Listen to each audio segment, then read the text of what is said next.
Sim, pessoal. Então, voltando a falar, como o curso foi pensado inicialmente para o P1, mas depois eu adaptei para todo mundo, para a gente que já passou pelo P1, acabou sendo muito mais voltado para quem já passou pelo P1. A parte de história da ciência, história da biologia, é muito mais uma revisão, e a gente vai mais se aprofundar em certos pontos, principalmente agora não é mais para ver detalhes da história da ciência. Aquele vídeo que eu coloquei para vocês, que estão lá no YouTube, já é mais pensando para a história e filosofia da ciência mesmo, mas tem uns que são específicos para a filosofia da biologia. Os mais recentes são mais específicos. Lá de história mesmo da ciência, das ciências naturais, tem 4. Aqueles 4 pequenininhos de introdução, que é a ciência, aí tem outros 4 que é de mais de história da ciência mesmo, que envolve os antecedentes, como envolve conteúdo lá da história e filosofia das ciências naturais. Eu já estava produzindo, que era para o P1. Iria para o P1, né? E agora, ou seja, o curso ficou meio, né, uma mistura do P1 com esse aqui, que seria da disciplina optativa. Seria de uma optativa. Então, vamos lá. Mas agora, em termos de que eu vou falar para vocês, em termos de aula,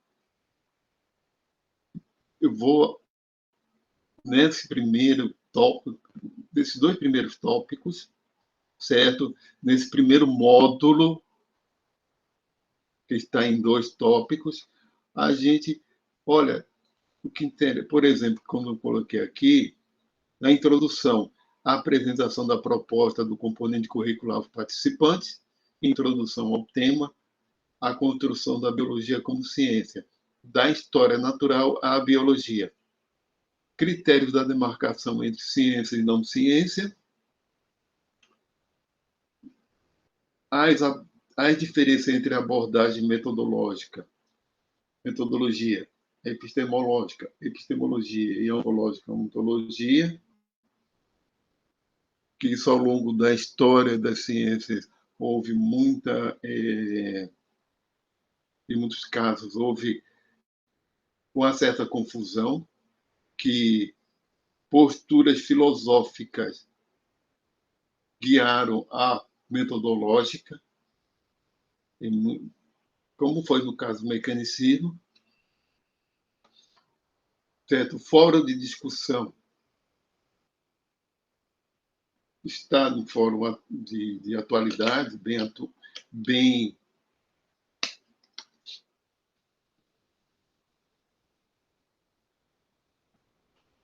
esse fórum de discussão não é de conteúdo específico, não é de algum conteúdo específico de história e filosofia, é sobre questão de atualidade. Sim.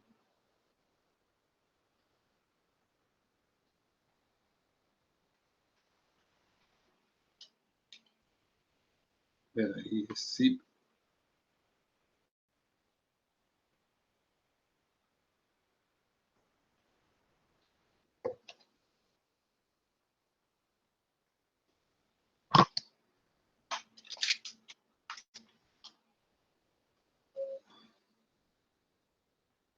um momento, enquanto vocês...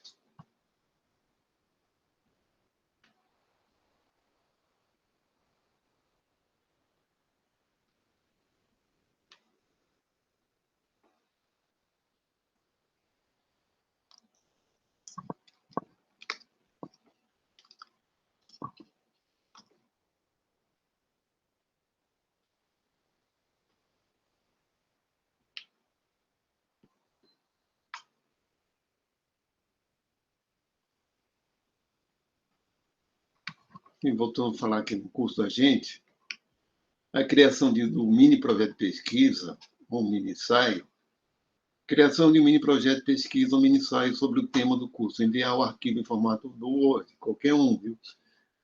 O trabalho é livre quanto à formatação. Livre, mas eu aconselho que coloquem uma formatação mais próxima da BNT. O título, autor com os dados completos, introdução, objetivo, método e resultado esperado. E a referência. O tamanho máximo do arquivo, por conta da nossa plataforma, é 10 megabytes. E a ser entregue até o dia 31 de julho, mas comecem a fazer logo, porque isso aqui é para avaliação. Como eu coloquei para vocês, esse é e eu vou depois discriminar quanto vale cada coisa que eu estou colocando aqui. Quanto vale em termos de peso. Está lá, de modo geral, que vão ser 3 notas. A primeira nota é de participação de frequência, certo? A segunda é dos fóruns e a terceira a dos fóruns e das atividades, como essa do mini projeto, ou mini ensaio, certo? E a terceira são as 3 avaliações síncronas, que ainda vou explicar direito para vocês. Tem coisa que eu vou colocar na plataforma pelo avisos que tem lá na plataforma, que ainda não coloquei nada ali.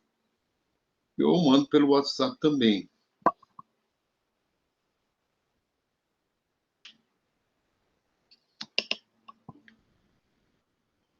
Eu mando pelo WhatsApp também, viu, pessoal? Então,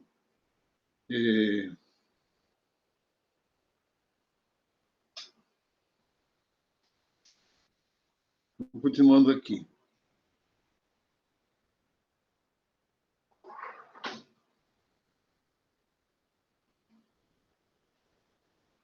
E o outro tópico desse módulo é a revisão histórica da ciência com ênfase na biologia, certo? Então, construção da biologia como ciência, da história natural à biologia, o nascimento da ciência moderna, reação ao aristotelismo medieval, o mecanicismo dos seres vivos, questões epistemológicas, e o conceito de obstáculos epistemológicos de Gaston Bachelard. Isso é algo que a gente não viu em História e Filosofia das Ciências Naturais. Então, vai ser um ponto de aprofundamento. E suas implicações para o ensino e aprendizagem de ciência e biologia, bem como para o desenvolvimento do conhecimento científico. E eu coloquei alguns artigos, a grande maioria de uma revista só, que ensina de pesquisa em ensino de ciências, né? É uma revista lá do Instituto de Química da Federal do Rio Grande do Sul, uma boa parte aqui, certo? E até aqui coloquei uma observação que tem lá um conceito desenvolvido por Eduardo, a gente já vai entrar nessa parte. Eduardo Fleury Mortimer, que ele é professor da UFMG de Química, porque ele trabalhou e trabalha com ensino de Química. Ele é coautor de livros do ensino médio. E quando eu estava lá em São Paulo, eu tirei xerox da tese de doutorado dele, que foi com o ensino de atomismo, certo? Ele já tinha defendido a tese dele, a orientadora dele, Ana Maria Pessoa de Carvalho, foi uma das minhas professoras, eu fiz uma disciplina com ela. E ele tem um livro baseado nessa tese sobre ensino de atomismo para crianças do atual nono ano, que era a 8ª série, né? Que, certo, ele também tem um livro, eu comprei depois o livro dele, e ele desenvolve um conceito que é de perfil conceitual, que é uma ampliação, digamos assim, e aí ele justifica, de perfil epistemológico de Bachelard. Porque ele coloca dentro das zonas do perfil, ele coloca também pontos ontológicos. Por isso ele chama de perfil conceitual. É um conceito no sentido mais amplo, porque conceito para a filosofia pode não ser, digamos, vamos explicar melhor. Porque como o Bachelard colocou perfil epistemológico, ele está focando mais nas questões de conhecimento, certo? Questões específicas do conhecimento, enquanto que ele, com a proposta dele, era para ser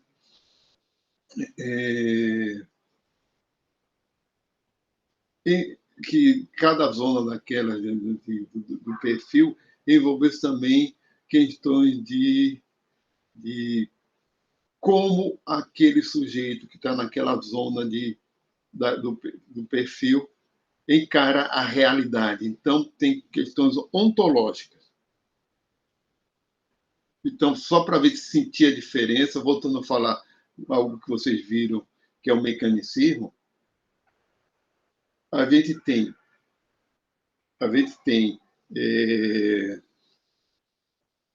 tem uma abordagem metodológica, por exemplo, você encara, vai fazer uma pesquisa naturalística em relação a fenômenos naturais, a fenômenos da natureza, e você já faz uma abordagem natural, usando os recursos da própria natureza, então é naturalística. Então, usa uma metodologia naturalística e devido às suas restrições, você tem que fazer uma abordagem de acordo com as possibilidades. E na época do mecanicismo, as possibilidades de se fazer uma pesquisa era considerar a natureza como se fosse uma máquina. Uma abordagem mecanicista, uma abordagem metodológica mecanicista. Quando você considera que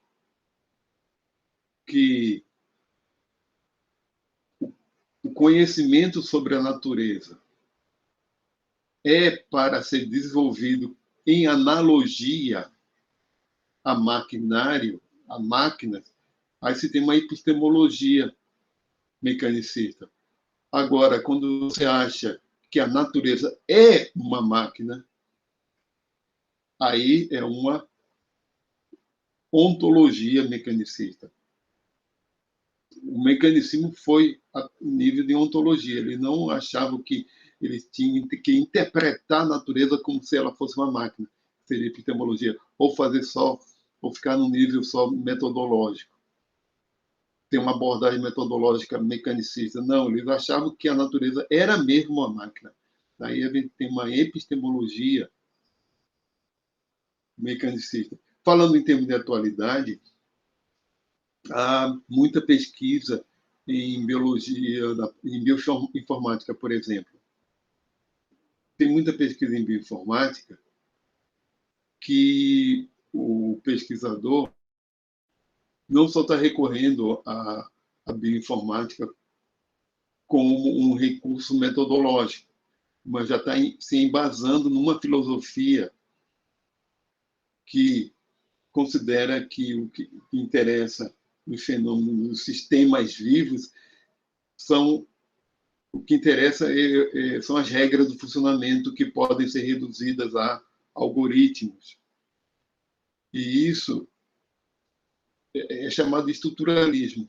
Então, já é uma postura filosófica estruturalista. Se você acha, se chega ao ponto de achar que um sistema vivo são os algoritmos, são essas estruturas, aí você está sendo, em termos filosóficos, um estruturalista, não somente uma abordagem estruturalista. Mas esse assunto mais para assunto para depois, né? Vamos que isso aqui é assunto para depois. Então vamos voltar aqui. Estou dando esse panorama agora e vamos voltar ao assunto mesmo. Como eu coloquei, voltando ao primeiro ponto, mas o que, afinal de contas, é ciência e o que não é ciência? Agora eu vou falar de uma forma bem resumida sobre o que é ciência e não ciência para a gente aqui, certo? Olha, não existe consenso entre o que é ciência e o que não é. De fato, não existe um consenso, mas tem alguns pontos que são consensuais, certo? E um ponto consensual é que a ciência é uma atividade crítica e autocrítica, certo? É crítica e autocrítica. Faz crítica, sim, ele está perguntando qual critério tem. O que existe são critérios que a comunidade científica desenvolveu. Critérios tem diversos, né? Senão eu diria, não tem consenso, então qualquer coisa é ciência, qualquer coisa. Não, não é bem assim. O problema é que não existe um consenso, uma definição exata, uma caracterização exata do que é ciência. Então, em termos históricos, a ciência surge por conta dos objetivos dos filósofos naturais.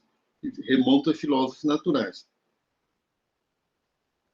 Sim, para diferenciar ciência e pseudociência, começa pelos critérios que foram desenvolvidos historicamente pela comunidade científica, que antes eram os filósofos naturais, e depois virou comunidade científica, ao longo, principalmente a partir do século XIX. Olha, então, entre os critérios, certo? A própria ciência é crítica e autocrítica. Ela não só faz pesquisa no sentido de questionar, crítica, não. Ela questiona a si mesma e questiona os seus próprios métodos. Então, está sempre se aperfeiçoando.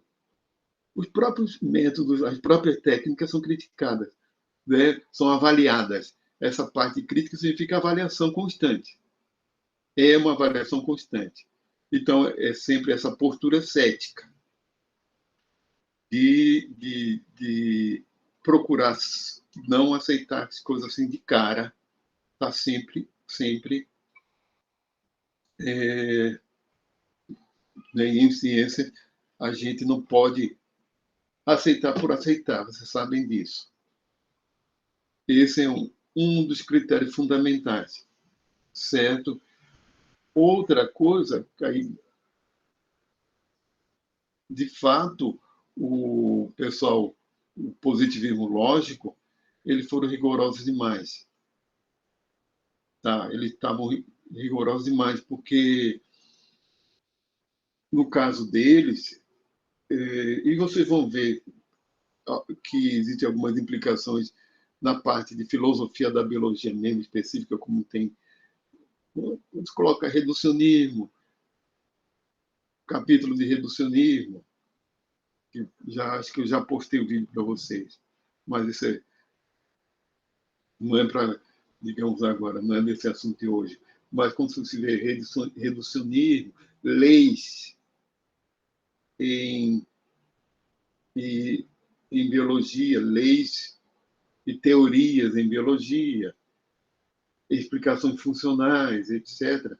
Se for ver do ponto de vista do positivismo lógico, só a física seria ciência. Mal a química. Se for ver estritamente do ponto de vista deles, e olhe lá que ainda existe controvérsia dentro da física. Existe muita coisa. Então, a parte de controvérsia, eles encarariam simplesmente como questões especulativas que não ainda não faz parte da ciência, ainda são questões que são para discussão.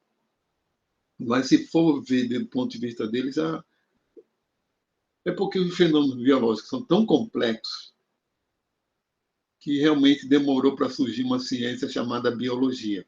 Antes a gente tinha uma história natural. Vamos ver isso já já. Certo? São tão complexos, certo? Então, voltando a caracterizar uma coisa. Tem um autor, certo? Hugh Lacey, por exemplo, que considera que as teorias científicas devem ser analisadas em termos de valores. Então, uma coisa que a comunidade científica desenvolveu ao longo desse tempo todinho foram valores cognitivos. Um deles é a adequação empírica. Então, faz parte também da ciência, do que é ciência, desenvolver teorias que tenham adequação a resultados empíricos, que sejam validados por resultados empíricos. E quanto mais adequados, melhor aquela teoria. Adequação empírica não significa simplesmente dizer que a teoria tem que ser toda aprovada de cabo a rabo.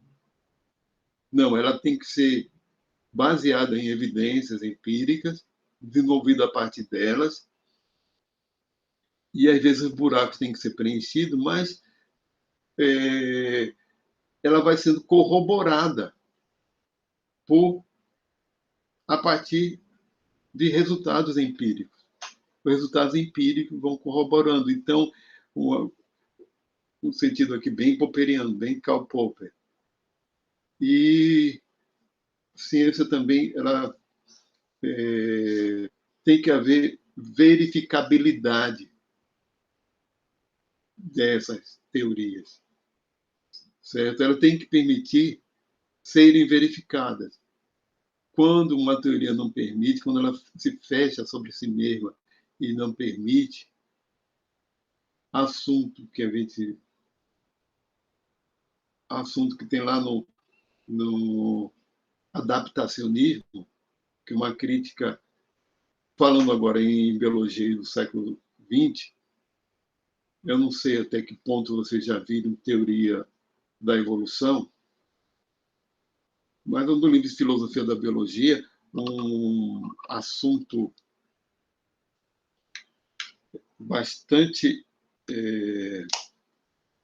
um tema, né? A teoria da evolução faz parte de alguns capítulos.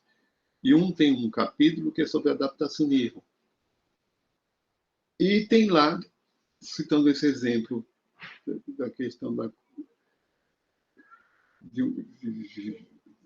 Bom, é bom citar exemplo para ficar mais claro.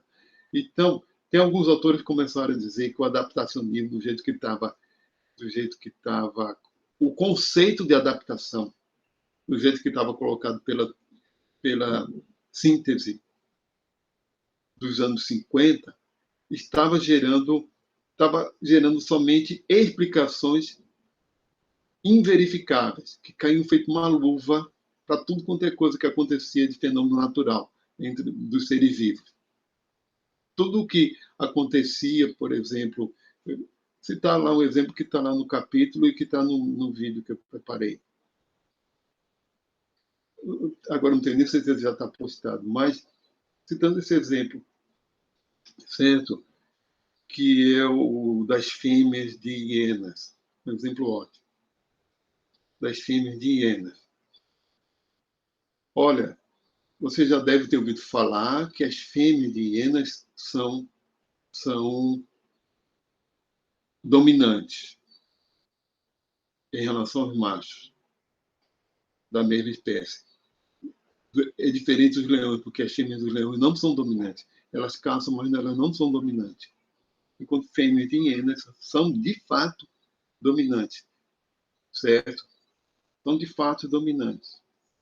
E elas têm um pseudo-pênis. Elas têm um clitóris muito desenvolvido, protuberante, que, numa visão superficial, parece um pênis.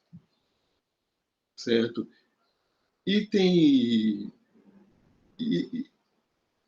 se procurou dar uma explicação por quê. Então, o estudioso de hienas pegou o conceito de adaptação e meteu logo de cara um processo adaptativo em relação ao tamanho do pênis. Porque esse conceito de adaptação era, digamos assim, estava sendo usado para explicar todos os fenômenos, todas as funções de tudo que acontece no ser vivo. Certo? Aí, por exemplo, então foi buscar uma explicação adaptativa, ou seja, por isso o nome é adaptacionismo, que se quer usar adaptação para tudo. Foi buscar uma explicação adaptativa daquele clitóris tão grande. E elas têm um pseudo-escroto também. A explicação foi o seguinte: Crook, o nome desse autor, em 1972, ele publicou um trabalho, estudioso do comportamento das hienas, em que ele dizia que as hienas têm fêmeas têm um comportamento social de cheirando o clitóris, as partes, elas levantam, abrem as pernas para outra cheirar, e etc, etc. Então, e qual foi a explicação que ele deu? Que,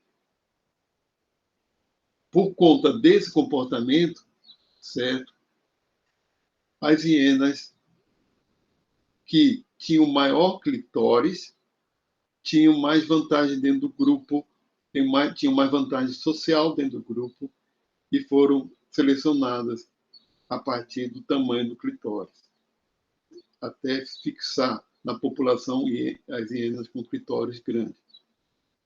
Vocês estão entendendo o teor da explicação, certo? O que faz sentido em termos de adaptação, certo? Faz sentido. Qual foi 10 anos depois, em 1982,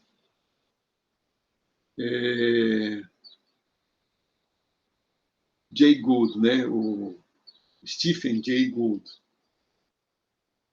e Elizabeth Vriba, o nome da autora, Vriba, publicaram um trabalho contestando essa explicação e dizendo que ele inverteu a questão de causa e efeito.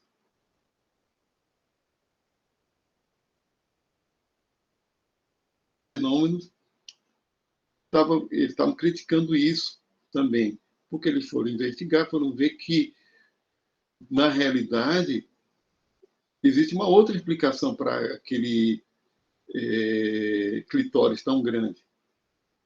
É simplesmente consequência dos androgênios. O nível de andrógenos, testosterona, etc., entre fêmeas de hienas é extremamente alto. Mas elas não deixam de ser fêmeas. Mas uma fêmea com tanto andrógeno, certo? Acabaria acontecendo aquilo, crescimento do clitóris, certo? Na realidade, a seleção, certo? Naquele ambiente social das hienas, a seleção foi feita a partir da agressividade. E as mais agressivas tiveram vantagem. Justamente as mais agressivas eram que tinham mais hormônios masculinos.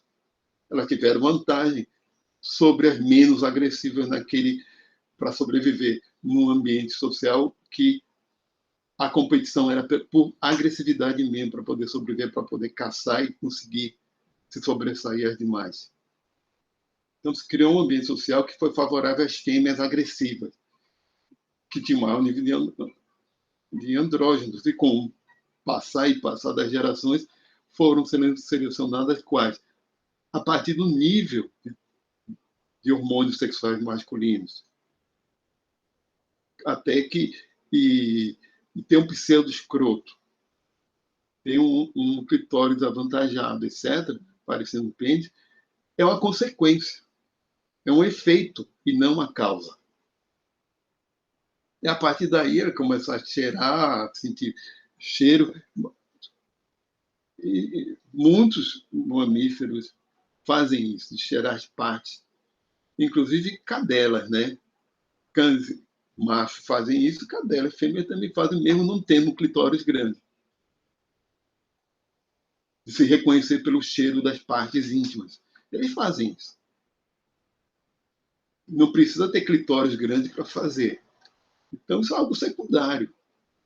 Vocês deram para entender que a crítica foi que estava se botando, procurando explicações que não dava para fazer a verificação depois. E isso não é científico, certo? Toda teoria ela tem que ser depois posta à prova. Toda explicação tem que ser depois posta à prova para ser realmente científica. Então, você criar explicações que não vai que fecha ali mesmo e não permite depois fazer uma verificação, né, não está dentro do que se espera da comunidade de uma teoria científica, não está dentro do que a comunidade científica espera, certo? Ou do que é melhor. Isso também faz parte da adequação empírica de uma teoria científica. Tem outro ponto que é do dogma, ou do antidogmaticismo. Até que eu vou falar para você, faz parte também dos critérios científicos a negação a dogmas. O que é negação a dogmas? É negar que existam. Peraí.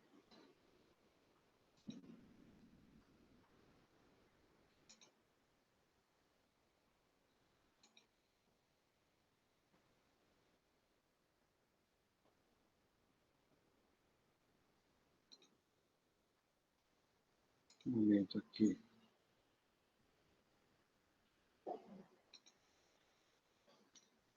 Negar que existam, certo? Verdades já estabelecidas que não possam vir a ser um dia contestadas. Não existe nada incontestável, certo? Tem um autor contemporâneo que considera que a ciência atualmente tem dogmas, e todos eles relacionados ao materialismo, que a ciência está se fechando a explicações não só naturalistas, mas também materialistas. Ciência, sem dúvida nenhuma, é um dos critérios, que tem uma, abordagem naturalista. Ela investiga a natureza a partir dos recursos da própria natureza. E é uma das bases também da ciência é o realismo científico. Investiga também com base de que exista uma realidade, que nós não estamos vivendo numa matrix, e nem que a realidade não exista, que o que os nossos sentidos geram para a gente é ilusão, ou seja, a metafísica da ciência não é platônica, certo? Não é pitagórica, de que os sentidos é uma ilusão que interessa, o que não é ilusão é só questão dos nossos, que não é ilusão, é questão dos nossos, como diria, é só do nosso raciocínio, das nossas ideias. Então, realmente a base da ciência é empírica, como base. Outro ponto aqui, porque, olha, é questão de muita experiência para saber o que é ciência e o que não é, certo? E ciência pode se conviver com outra forma de conhecimento, sim, que é questão de objetivo. O objetivo da ciência é um, da arte é outro, da religião é outro, filosofia também, ao se separar da ciência, a filosofia natural tornou-se ciência e metafísica, ontologia, metodologia, epistemologia, que se tornou a filosofia. A questão, o objetivo da filosofia é a análise crítica. Então, por exemplo, tem uma filosofia da biologia. Eu tenho um tio que é formado em filosofia, mas ele nunca exerceu, certo? Ele se formou muitos anos atrás de filosofia, e eu falei que estava montando um curso de filosofia da biologia. Ele fez, cara, por telefone, conversando com ele, ele fez cara não, ele fez aquele, falou com, eu não vejo nada disso no curso da vida, não tem no curso de filosofia. A questão de filosofia da biologia são as questões de crítica às teorias da biologia, análise crítica às teorias da biologia, às questões teóricas da biologia. E também existe uma biologia teórica, é uma coisa, a filosofia da biologia é outra. A biologia teórica se preocupa em criar as teorias, em criar, em desenvolver as teorias biológicas, certo? A parte, ou seja, desenvolver o paradigma da biologia, entre outras coisas, a ver o que é, quais os resultados mesmo resultados que resultados empíricos que existem, etc., e transformar isso em teoria e aperfeiçoar as teorias. Isso é biologia teórica.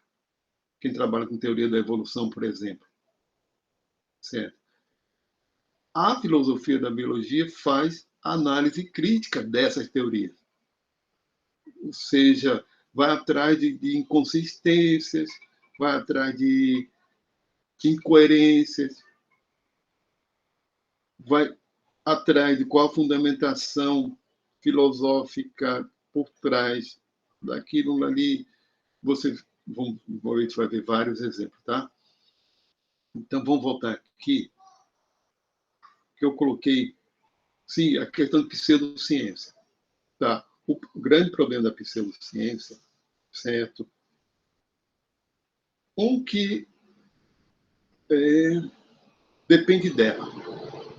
Realmente, muita coisa chamada pseudociência, mas a gente pode caracterizar como um corpo de conhecimento, tá? Deixa eu entender uma coisa.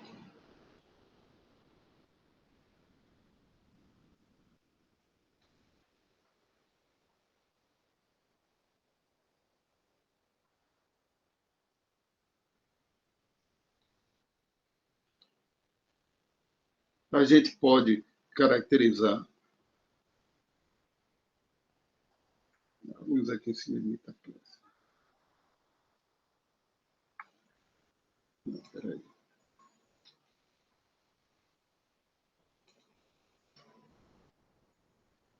Assim mesmo. Olha, a gente pode caracterizar uma pseudociência como um corpo de conhecimentos que se diz ciência, mas não tem o status epistemológico para ser ciência. Porque o fato, porque uma pseudociência pode ter algum embasamento empírico, mas na sua formulação falta adequação, certo, para ser considerada ciência. Falta todos aqueles critérios. Porque o que é chamado de pseudociência, por exemplo, homeopatia pode ser considerada uma pseudociência. A homeopatia pode ser considerada uma pseudociência, tá? Mas tem uma origem totalmente diferente de uma astrologia. Porque, de fato, a astrologia tem origem na magia natural. E a gente pode dizer que ela é uma magia natural, certo?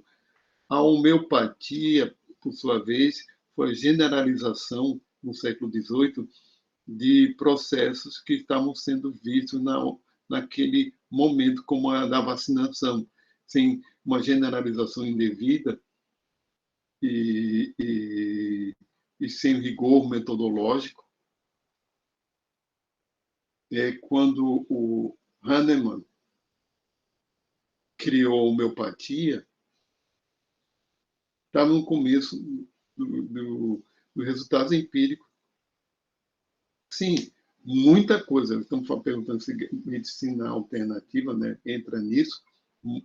Olha, não dá para taxar a medicina alternativa toda em pseudociência. Não dá. Não dá. Certo? Não dá. É muito, talvez me esteja sendo muito crítico, certo?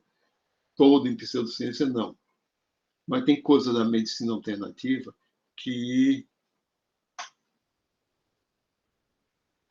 vamos dizer assim, que, como naquele documentário Richard Dawkins fala, certo? Mas naquele documentário Os Inimigos da Razão, na parte 2, Os Inimigos da Razão, ele fala de medicina alternativa. Depois eu volto aqui à homeopatia. Mas, de modo geral, ele argumenta o seguinte: quando existe algum tratamento alternativo e se faz pesquisa científica para verificar se aquilo realmente funciona, e se a pesquisa científica verifica e corrobora aquele tratamento, ela deixa de ser alternativa. Então, pela conceituação que ele deu de medicina alternativa, toda ela não é científica. Mas nesse caso, então, por exemplo, fitoterapia em si não é, a gente não pode chamar de pseudociência, certo? E sim como cultura popular. A gente não pode dizer que a medicina, porque muito da farmacologia foi a partir da fitoterapia, certo? Foi a partir da fitoterapia para isolar princípios ativos. Então, por experiência popular, se sabe que tal planta tem tal efeito. Por experiência puramente empírica. Já se sabe por tradição que tal planta tem tal efeito. E aí a pesquisa científica vai lá e tenta ver por que tem efeito, isola o princípio ativo e depois fabrica o princípio ativo, quando é possível fazer a síntese dele, e usa. Então, a gente, por exemplo, taxar simplesmente fitoterapia como dizer que é pseudociência, não pode. Isso é cultura, faz parte de certas tradições populares, da cultura popular, de certa região, da relação que o ser humano tem ali com a natureza dele, como, por exemplo, aqueles povos andinos que mascavam folhas de coca ou tomavam chá para aliviar aqueles sintomas da altitude, para aliviar o cansaço, ou o uso do café, quanto tempo se usa. Então, se usa empiricamente, não é?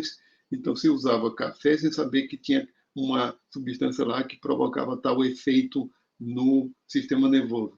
Quando se faz a pesquisa científica e verifica qual é essa substância, cafeína, onde é que ela age, qual é o processo, aí você passa a ter um conhecimento científico. Passa de ser só uma experiência empírica, de causa e efeito, sem saber os processos, sem saber direito por que aquilo acontece.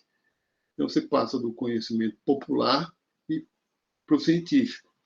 Então, por que você taxar aquilo de pseudociência, de pseudocientífico, está chamando de errôneo? Isso é outra caracterização da pseudociência.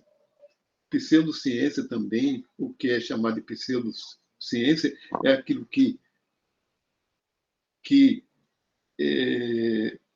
se diz científico e não é, e a ciência pode comprovar, ou pode corroborar que é errôneo, enquanto a fitoterapia não. Mesmo a acupuntura, não. Então, está achando tudo, não, certo? Mesmo a acupuntura. Agora, a acupuntura já se faz pesquisa científica sobre o efeito dela, se tem alguns resultados, certo? Se tem algum resultado. Então, a astrologia, se tem como fazer verificações de que aquilo ali, de fato, não é científico. Astrologia, quiromancia, outras coisas, certo? Não. No caso da medicina alternativa, é que eu disse, taxar tudo não dá. Onde é que eu estava?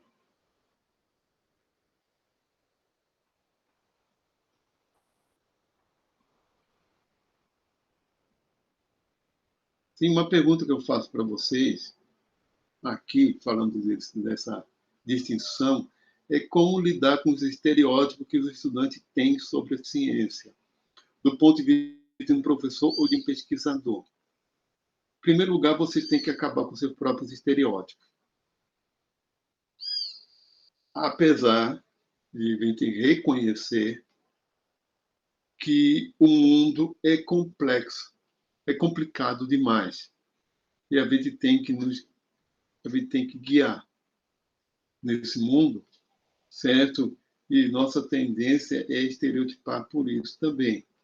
A gente tem uma tendência de estereotipar, que talvez esteja desde o nosso, que von Wilkes, que chama de Umwelt, certo? Que é a criação do nosso mapa mental para lidar com a realidade.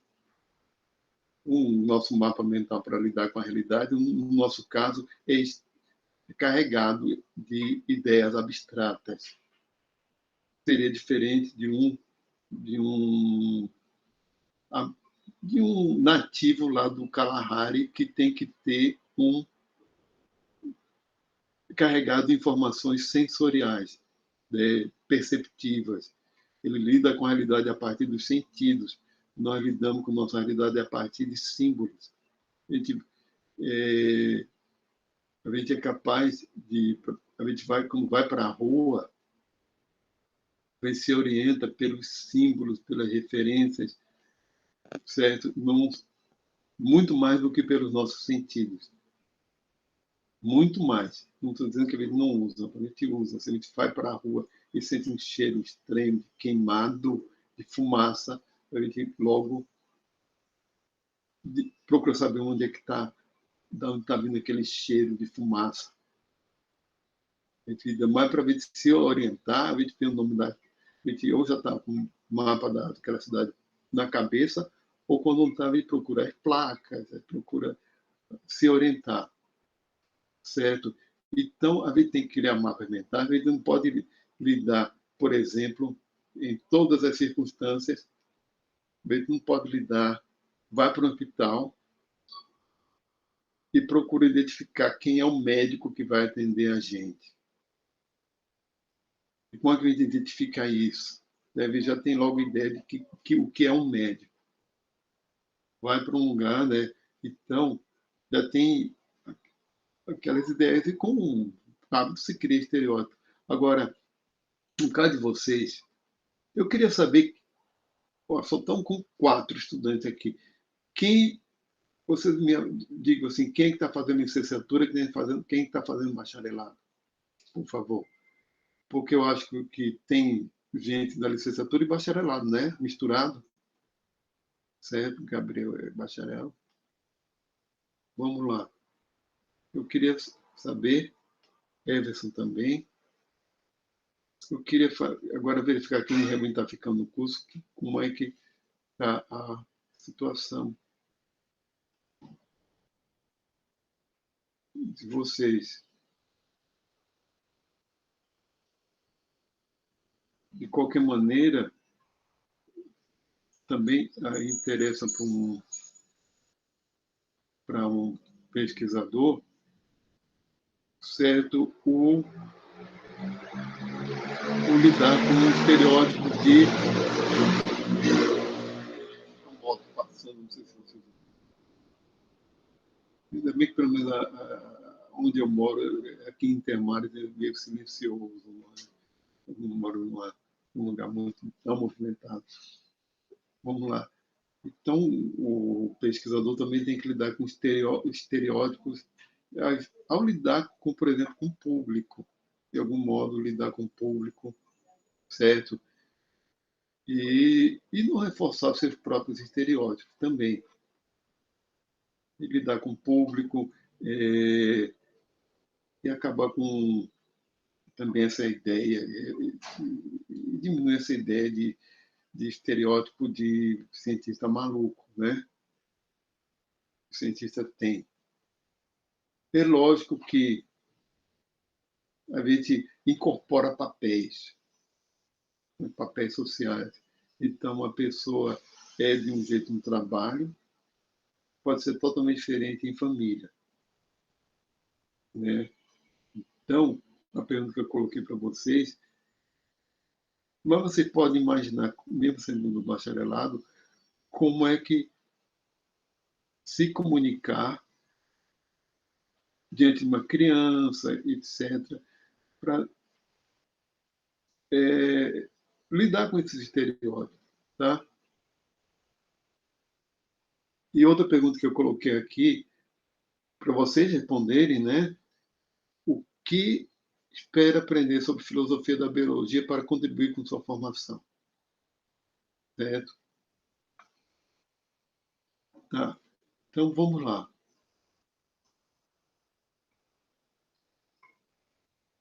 Já são 10h20, eu vou dar uma pausazinha, que agora eu vou fazer uma revisão de história mesmo.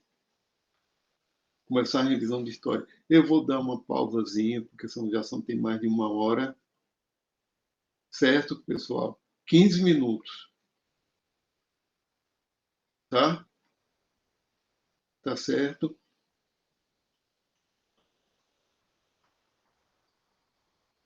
Ok, Everson. Eu vou bloquear aqui bloquear meu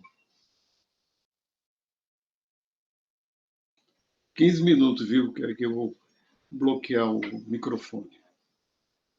Então, 10h15 no meu relógio, no meu computador está diferente, mas vou ver pelo meu relógio.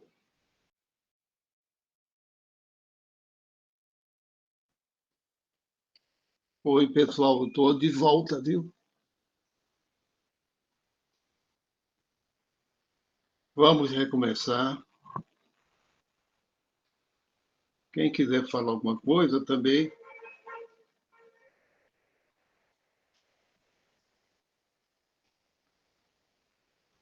Pessoal, vocês estão aí?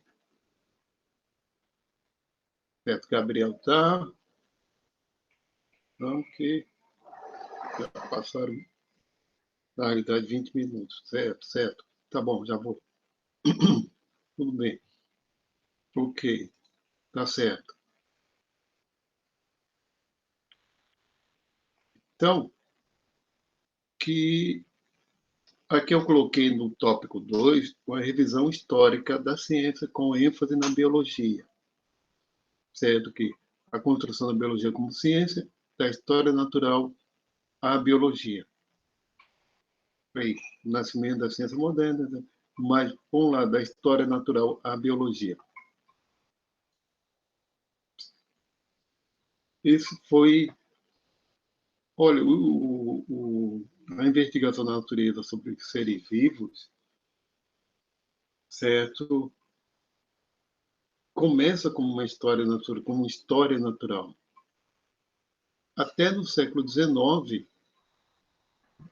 muitos dos que pesquisavam a natureza eram chamados e se chamavam de naturalistas, inclusive o próprio Darwin, e não de biólogos.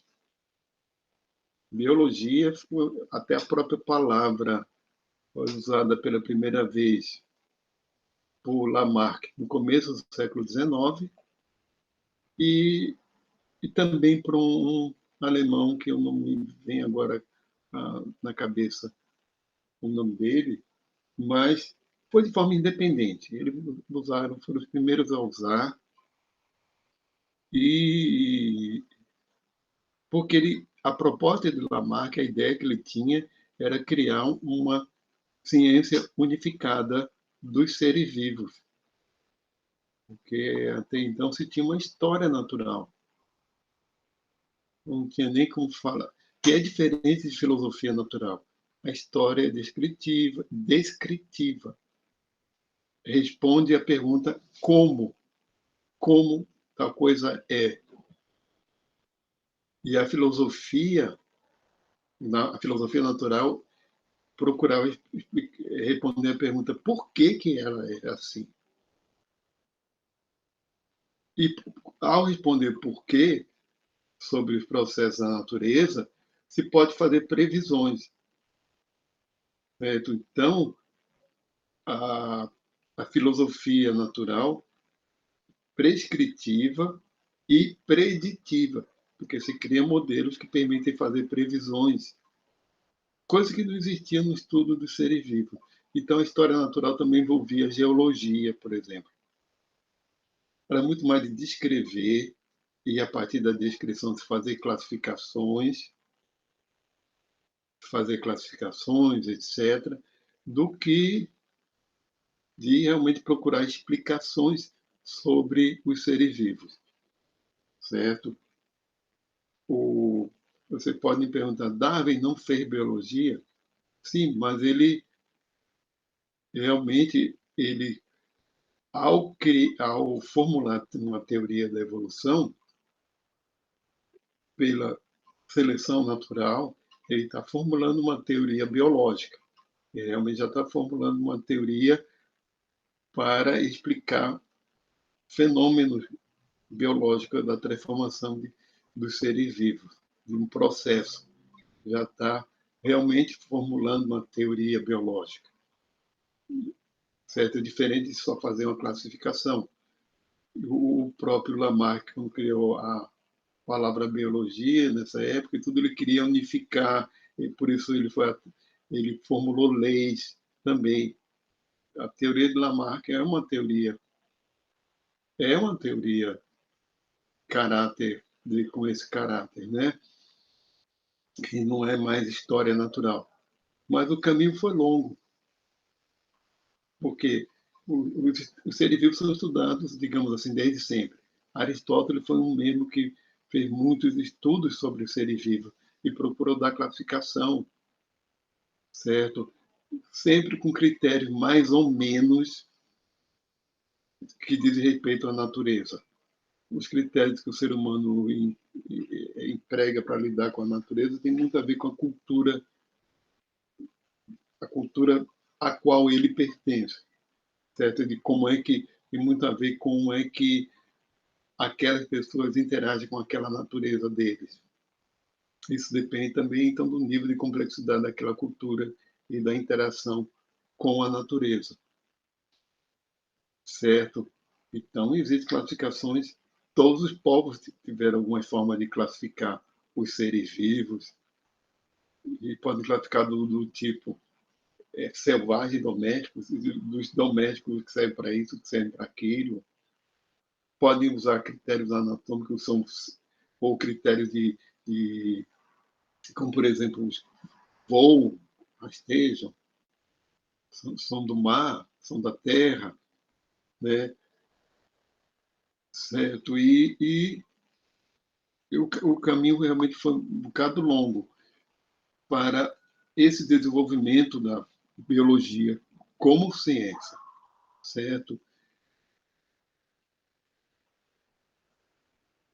E a ciência moderna, em primeiro ponto, ela inicialmente surge como vocês já viram, na astronomia. O meu professor de filosofia lá no ensino médio que dizia que o que na antiguidade a primeira forma de se encarar a natureza, digamos assim, a primeira teoria, as primeiras explicações elaboradas desde a Babilônia, China, Índia, diziam respeito a explicar os céus, né? E quando da Europa surge a primeira ciência que aparece também é a astronomia.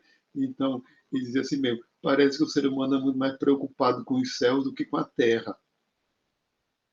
Mas não foi muito, só tanto de por preocupação. É que existem muitos fatores que fazem com que realmente a astronomia fosse na frente. Então, mas a transformação que houve ali naquele período foi uma transformação de pensamento, porque o pensamento aristotélico, que acabou predominando no final da Idade Média, era um pensamento que era muito adequado àquela sociedade, à sociedade medieval, que era uma sociedade era uma sociedade que criou uma unidade em torno do cristianismo, uma unidade de não só política, porque na Europa a única coisa que realmente era a amálgama da sociedade europeia na Idade Média foi a Igreja. Conseguiu agrupar em povos muito diferentes entre si em torno de uma ideia comum, em torno de um sistema comum de religião, em torno ali de um sistema comum de religião, e isso desde a antiguidade a religião funciona socialmente dessa forma, né? É uma forma de juntar pessoas em torno de uma ideia comum. Então, todos os europeus ali, eles se, se diziam, eu sou alemão, mas sou cristão. E assim vai, né? O italiano, sou cristão. Né? Podiam ter língua diferente, cultura diferente, mas isso eles tinham em comum.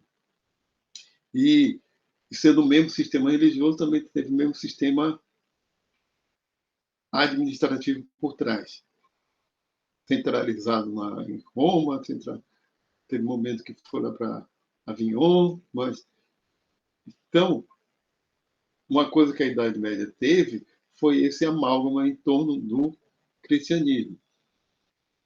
E a parte intelectual da Idade Média era voltada para isso também, porque ela, intelectualmente a Idade Média vai depois da crise do Império Romano, depois que há um esfacelamento, certo? Em que não havia sistemas escolares por esse país todinho, etc. Então, o sistema de ensino escolar e tudo surge em função da igreja. A igreja que cria as primeiras universidades. Então, a grande maioria depois começaram a aparecer universidades independentes, como a de Pádua, em 1222. Né? A universidade que Galileu deu aula primeiramente.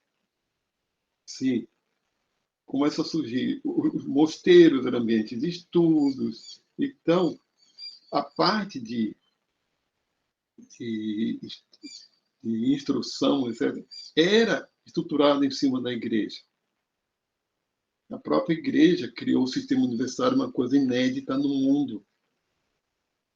Esse sistema universitário, né, de, de estudos, em que, ao fazer isso, criou também ambiente intelectual para aquela pessoa que tinha vocação intelectual, certo?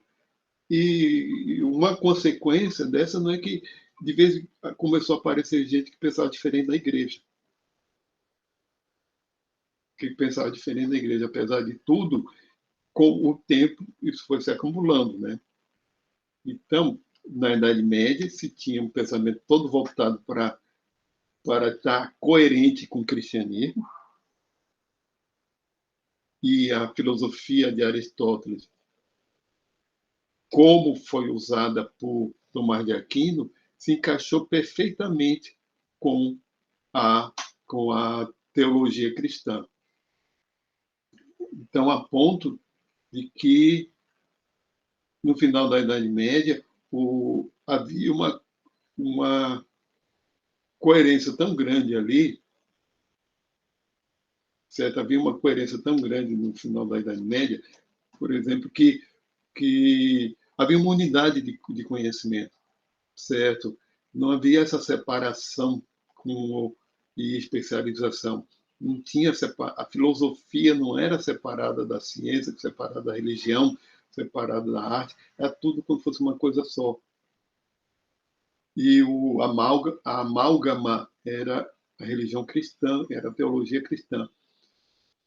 E temos hierárquico mesmo, a teologia lá em cima e o resto era subalterno. Era para explicar a teologia. Então, toda a explicação, no final, né, o que aconteceu no final das contas, é que para o europeu medieval, ele já sabia, certo? O que já tinha respostas. Ele não imaginava que ele era ignorante.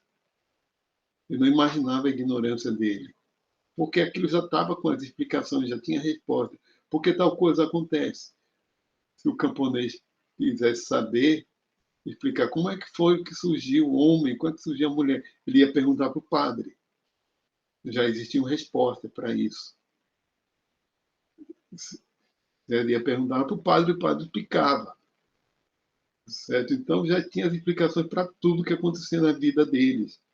Houve um certo desenvolvimento tecnológico, sim, como na arquitetura, a técnica para construir catedrais góticas surgiu na Idade Média, mas isso é algo empírico, é algo da arte, das artes práticas, que não está incoerente, não tem contradição em relação às teorias, à teologia. Não está em nada em contradição por desenvolver algumas técnicas de construção, ou técnicas por exemplo, metalurgia. Isso não, né? Isso aí não entrou em contradição, não entra em contradição e em choque. Agora, quando surgem pessoas como aí já no Renascimento, certo? Quando surgem pessoas durante o Renascimento que, como Da Vinci, Leonardo da Vinci, que começa a questionar, começa a querer aprender, ter curiosidade e a rejeitar o que estava escrito ou o que era explicado, queria aprender por si mesmo. Sim, aí já está começando o espírito do Renascimento, que descamba lá para a Idade Moderna, que é o contestar aquele conhecimento vigente, certo? E procurar aprender por si mesmo, a partir da observação. Então, o povo começou a se voltar mais para o realismo, a observar a realidade e deixar de focar tanto nas explicações teológicas, que eram explicações que muitas vezes do símbolo que aquilo tinha para a salvação da alma, por exemplo, né? Então,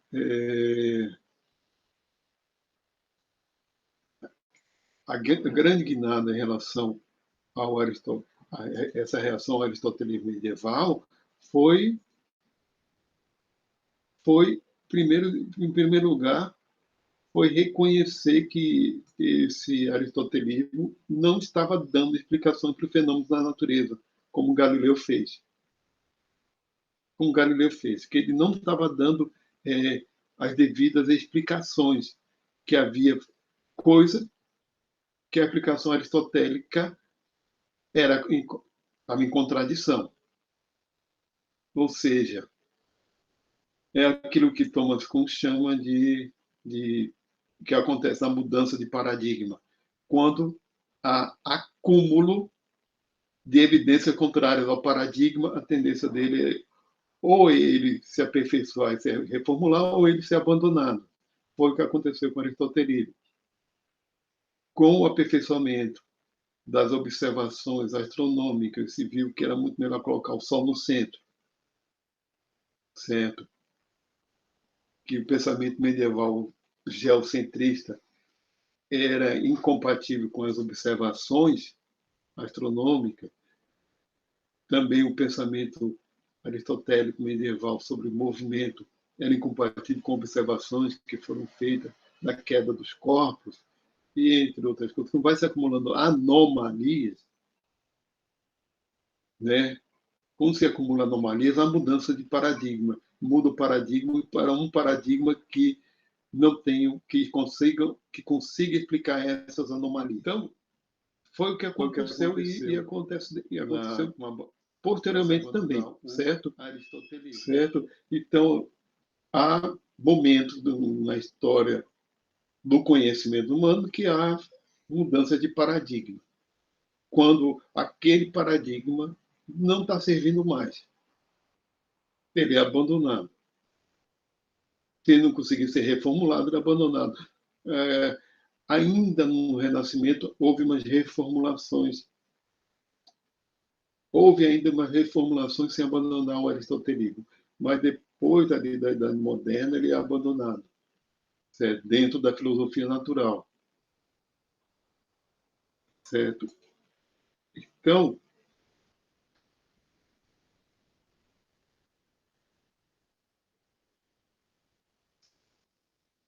quando eu coloquei aqui nesse ponto o mecanicismo e os seres vivos, as questões epistemológicas,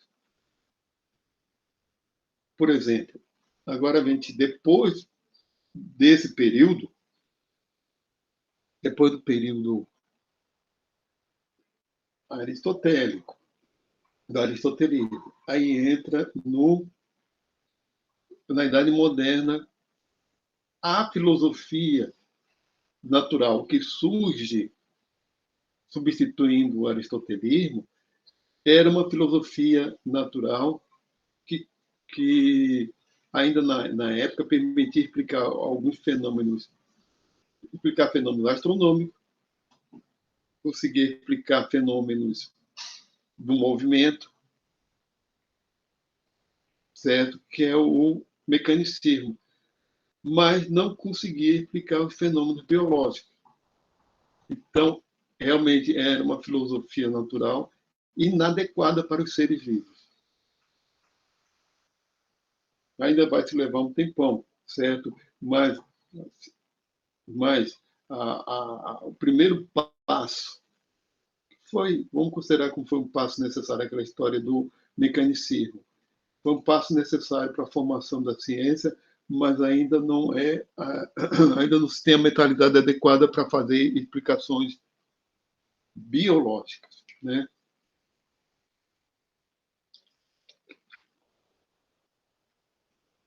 Né, pessoal? Não se tem as formulações adequadas.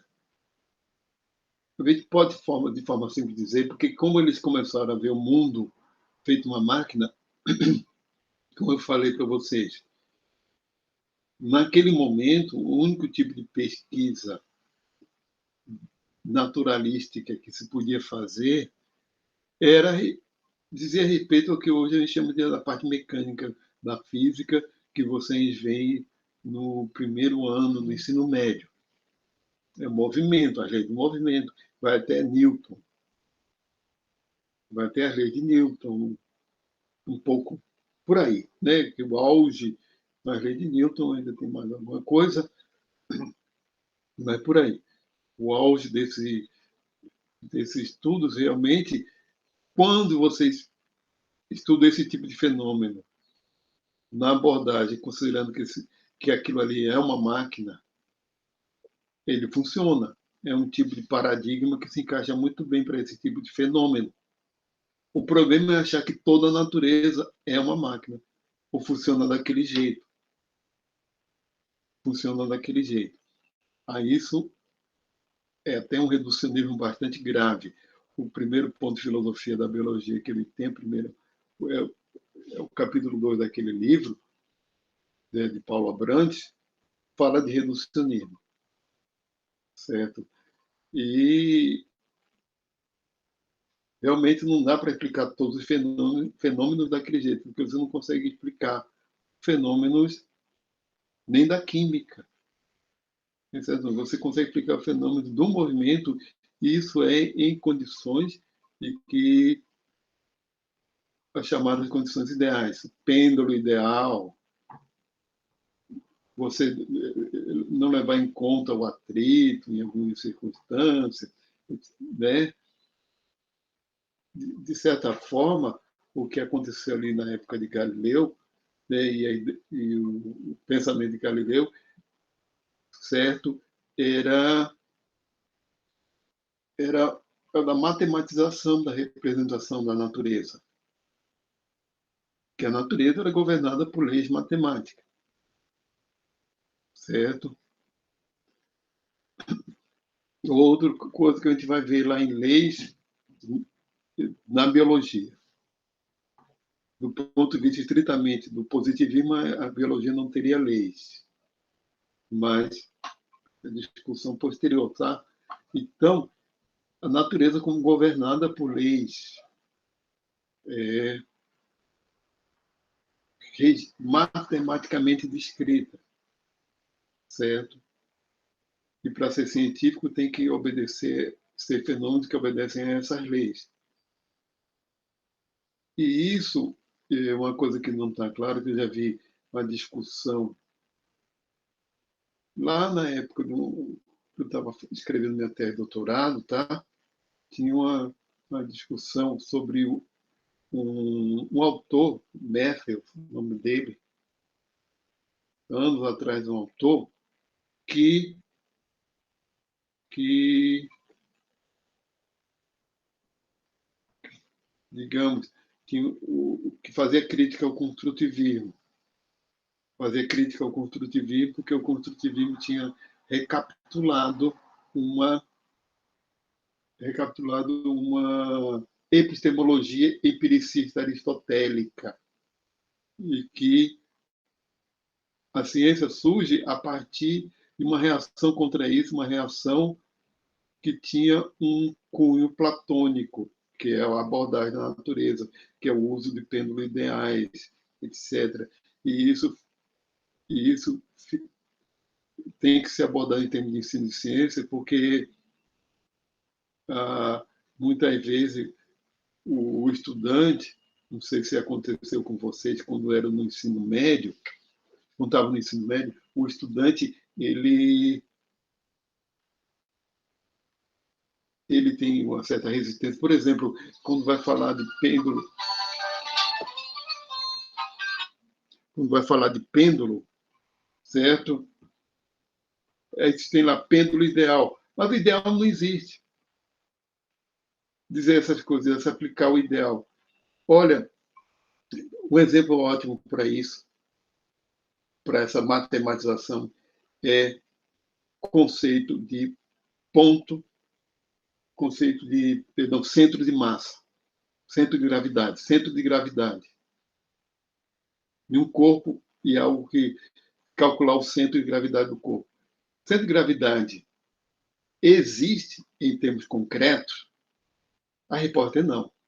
Um corpo não tem um ponto que existe, mas é um ente matemático, e ente matemático existe? Existe. A gente tem que entender essa diferença. Entes matemáticos existem, representam fenômenos da natureza também, certo? Esses entes matemáticos existem, tá? Então, eu não sei se do jeito que eu estou colocando está bem, mas o que aconteceu também, agora falando desse autor, é que não houve exatamente a revolução que Galileu promoveu, por exemplo, não foi uma revolução platônica, Foi outra coisa, foi a revolução experimental, que é o conciliar o tratamento teórico matemático com resultados empíricos e fazer a confirmação, criar a noção do experimento, certo? E fazer realmente a formulação matemática dos fenômenos. Fazer uma reformulação e fazer a verificação e mostrar que essas formulações se aplicam àqueles fenômenos, certo? Então, isso é o que aconteceu da época de Galileu. Galileu não foi platônico, certo? Apesar de ele ter uma origem pelos professores dele, que eram, sim, teve uma influência platônica, mas ele criou uma coisa diferente. E aqueles autores, né, que começaram a desenvolver o método experimental não é platônico, certo? É uma outra coisa. Não é nem platônico nem aristotélico. Certo? Então, a base, realmente, a origem da ciência é a origem dessa noção do método experimental e matematização da representação da natureza. Tá? Olha, já vou encerrar por hoje, já. Eu queria saber se vocês estão com dúvidas sobre as tarefas que estão lá na plataforma, viu? Porque, reforçando, é para nota. Uma coisa lá é frequência. Será para colocar frequência, para vocês estarem, realmente vocês terem que frequentar. A participação no fórum é para nota. E tem lá os critérios de avaliação. É exatamente quantos pontos dentro da nota global, isso eu vou ainda colocar para vocês, viu? Viu realmente que, digamos assim, nota 10 é participação integral em tudo. E vai haver desconto à medida que não for participando. A nota 10 de participação, certo? Uma das notas. Alguma dúvida aí, pessoal? Alguma dúvida? Hoje eu estou muito perdão, eu estou muito geral, estou muito assim, mas a partir da próxima aula vai ser coisas mais detalhadas, mais objetivas do que hoje, tá? Certo, certo. Eu vou fazer o seguinte, eu vou dar por encerrada a reunião de hoje, porque isso é uma reunião, pessoal. Você também tem que entender que aqui é muito mais uma reunião do que uma aula, certo? Então, uma reunião, eu estou aqui reunido com vocês. Eu estou reunido com vocês, certo? Eu não estou passando conteúdo para vocês, apesar da tendência ser essa, mas eu não quero passar conteúdo para vocês. Eu quero discutir com vocês. É diferente, é fazer uma reunião, porque conteúdo tem nos livros, tem lá no. Se você já viu História e Filosofia da Ciência, né, já tem algum embasamento, agora é só para aprofundamento e para tirar dúvida mesmo. Do que não ficou, fazer revisão, esse momento agora é revisão, porque no segundo módulo vai ser assunto novo mesmo, vai ter coisa nova mesmo. Aqui é uma revisão com certa ênfase, certo? Então, eu estou dando para encerrada a reunião até sexta-feira que vem, certo? Na sexta-feira a gente continua e vai ser sempre assim uma coisa. Eu sou o último a sair. Quem quiser ainda ficar para me perguntar alguma coisa, pode ficar à vontade. Mas quem quiser, até a próxima aula. Quem quiser sair, eu estou liberando, certo? Porque eu sou o último a sair mesmo. Eu não encerro antes de vocês saírem. Ok? Tá certo? Certo, pessoal?